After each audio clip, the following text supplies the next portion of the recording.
قوم ثمود کا ذکر قرآن مجید میں متعدد مقامات پر ملتا ہے اور یہ قوم اپنے طاقتور اور ترقی یافتہ تمدن کے حوالے سے جانی جاتی ہے۔ یہ قوم حضرت نوح علیہ السلام کے بعد آئی اور قوم عاد کے بعد دوسری بڑی قوم تھی جسے اللہ تعالی نے بہت سی نعمتوں سے نوازا تھا۔ مقام و زمانہ: قوم ثمود جزیرہ نما عرب کے شمال مغرب میں واقع تھی، جہاں آج کل سعودی عرب اور اردن کے درمیان مدائن صالح کے کھنڈرات پائے جاتے ہیں۔ یہ علاقہ پتھریلی پہاڑوں پر مشتمل تھا اور ثمود کے لوگ پہاڑوں کو تراش کر اپنے گھر بناتے تھے، جو ان کی انجینئرنگ اور فن تعمیر کی عظمت کی نشاندہی کرتا ہے۔ معاشرتی ترقی: اللہ تعالی نے قوم ثمود کو زبردست مادی طاقت اور عقل و دانش دی تھی۔ ان کے فن تعمیر کا سب سے بڑا ثبوت ہے وہ عمارتیں ہیں جو انہوں نے چٹانوں کو کاٹ کر بنائی تھیں۔ قرآن میں ان کی عمارتوں اور ان کی طاقت کا ذکر اس طرح آتا ہے: تم چٹانوں میں گھروں کو تراش کر بناتے ہو۔ سورۃ الشعراء۔ انحراف اور گمراہی: قوم ثمود اللہ کی نعمتوں کے باوجود کفر میں مبتلا ہو گئی تھی۔ انہوں نے بدپرستی کو اپنا لیا اور اللہ کے نبی حضرت صالح علیہ السلام کی تعلیمات سے روگردانی کی۔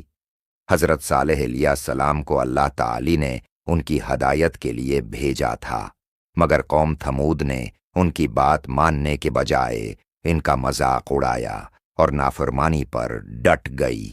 حضرت صالح علیہ السلام کی دعوت: اللہ تعالی نے حضرت صالح علیہ السلام کو قوم ثمود کی ہدایت کے لیے نبی بنا کر بھیجا۔ حضرت صالح علیہ السلام نے اپنی قوم کو اللہ کی عبادت کرنے اور بت پرستی چھوڑنے کی دعوت دی۔ انہوں نے قوم کو اللہ کی طرف سے آنے والے عذاب سے خبردار کیا، اور ثمود کی طرف ہم نے ان کے بھائی صالح کو بھیجا۔ اس نے کہا: اے میری قوم، اللہ کی عبادت کرو، اس کے سوا تمہارا کوئی معبود نہیں۔ سورہ الاعراف۔ اونٹنی کا معجزہ: قوم ثمود حضرت صالح علیہ السلام سے معجزہ دکھانے کا مطالبہ کرتی ہے تاکہ وہ ان کی نبوت پر ایمان لے آئیں۔ اللہ تعالی حضرت صالح علیہ السلام کو معجزہ عطا کرتے ہیں اور ایک عظیم اونٹنی چٹان سے ظاہر ہوتی ہے۔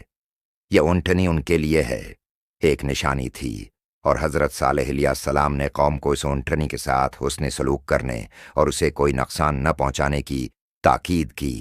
یہ اللہ کی اونٹنی ہے، تمہارے لیے نشانی۔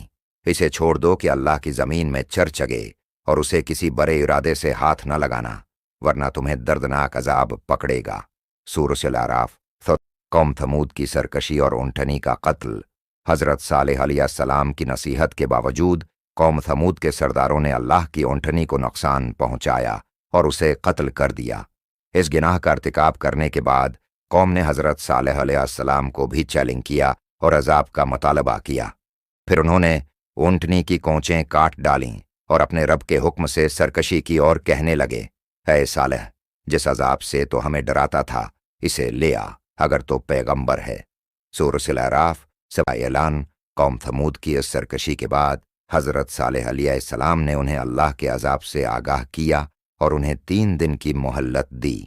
پس ان کو زلزلہ نے آ پکڑا، سو وہ اپنے گھروں میں اوندھے پڑے رہ گئے۔ سورۃ قوم ثمود کی تباہی: قوم ثمود اللہ کی نافرمانی اور حضرت صالح علیہ السلام کی تنبیہات کو نظر انداز کرنے کی وجہ سے اپنے انجام کو پہنچی۔ وہ اپنے محلات اور مضبوط گھروں میں بھی اللہ کے عذاب سے بچ نہ سکے۔ اللہ تعالی نے انہیں عبرت بنا دیا تاکہ آئندہ آنے والی قومیں ان سے سبق حاصل کریں، پس وہ اپنی کمائیوں کے وبال میں ہلاک ہو گئے۔ سورۃ النمل 50:2۔ حضرت صالح علیہ السلام کی ہجرت: قوم کی ہلاکت کے بعد حضرت صالح علیہ السلام نے وہاں سے ہجرت کی اور بچ جانے والے ایمان والوں کے ساتھ ایک محفوظ مقام کی طرف روانہ ہو گئے۔